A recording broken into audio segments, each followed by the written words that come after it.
And Navdeep గారు, అంటే ఇంతకుముందు నాకు తెలిసి మీరు చారిటీస్ ఇవి కూడా చాలా చేసినట్టున్నారు కదా హైదరాబాద్లో, అండ్ కేరళ ఫ్లడ్స్ అప్పుడు కూడా మీరు చాలా చేసినట్టున్నారు. అది ఇప్పుడు కంటిన్యూ చేస్తున్నారా, లేదా ఎప్పుడైనా మీ వంతుగా రెస్పాన్స్ అలా ఉందా ఇప్పటికీ?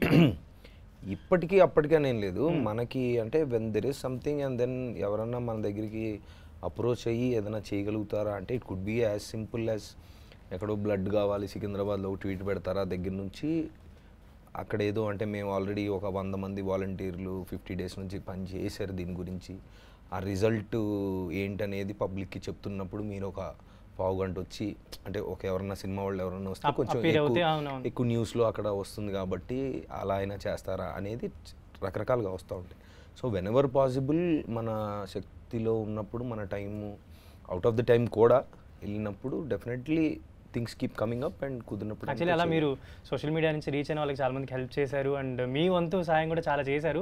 బట్ అవి చాలా తక్కువ ఎక్స్పోజ్ అయ్యాయి. ఎక్కడ అలా అంటే ఎక్స్పోజర్ గురించి చేయం కదా, అది అవి వేరేలా ఉంటాయి. బట్ అది ఏమైపోయిందంటే ఈ మధ్య నాకు ఒకటి అర్థమైందండి, ఎవరైనా యూనివర్సల్గా అందరికి ఏమీ చేయలేదు. అవును, నేను చేస్తాను అని ఎవరన్నా నుంచుంటే రోజుకి 200 మెసేజ్లు వస్తున్నాయి. ఆ స్తోమత కానీ ఆ ఎనర్జీ కానీ ఎవరికి లేదు.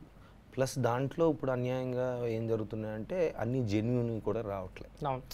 సో అప్పుడు ఏం చేయాలంటే యాజ్ అన్ యాక్టర్గా ఓకే మనం ఆల్రెడీ ఇంత మునుపు వర్క్ చేసిన ఆర్గనైజేషన్స్ వాళ్ళ త్రూ వెళ్తే, ఇప్పుడు లాస్ట్ టైం అలాగే జరిగింది. మొన్న ఎవరో నాకు పెట్టి ఇది జెన్యూను ఫలానాది పెట్టు అంటే నేను పోస్ట్ చేయలేదు, పోస్ట్ కూడా చేశాను. ఈలోపు మా యాక్టర్స్ గ్రూప్లో పెడితే ధర్మ తేజ్ పాపం 50,000 ఇమీడియట్గా ఏదో పెట్టి చిన్న ఇదే. తర్వాత అదే అమ్మాయి మళ్ళీ ఫోన్ చేసి గురు ఇది ఫేక్, మనోజ్కి కూడా పెడితే మనోజ్ నేను మనుషులను పంపిస్తాను బాబాయ్ ఆడికి వెళ్ళి చూసి అదేంటో పరిస్థితి చేద్దామని వెళ్ళి చూస్తే అది ఫేక్ అంటే నాకు చెప్పాడు. అరే ఇప్పుడు ఇలాంటివి కూడా జరుగుతూ ఉంటాయి. సో కొంచెం అంటే ఇప్పుడు పాపం చాలా చాలా దారుణమైన విషయం అది. ఎందుకంటే ఇప్పుడు ఏది జెన్యూనో ఏది జెన్యూన్ కాదో తెలియనప్పుడు ఎవరు ఏం చేయలేము. సో సేఫర్ ఏంటంటే ఎలాగో మనకి తెలిసిన లైక్ అంటే పబ్లిక్ ఓపెన్ చేసి కమాన్ రండి అంటే అంత స్తోమత లేదు ఎవరికి. సో ఆల్రెడీ వర్క్ చేసిన ఆర్గనైజేషన్స్తో వాళ్ళకి ఎప్పుడన్నా ఏదైనా కావాలంటే డెఫినెట్లీ విల్ బీ ఫార్వర్డ్. అంటే ఎంత కుదిరితే అంత, డబ్బులనే కాదు, could be the time, could be the name, could be a tweet, could be anything. అది చెయ్యాలి కదా, చేయకపోతే ఎలా? అంతే, చెయ్యాలి.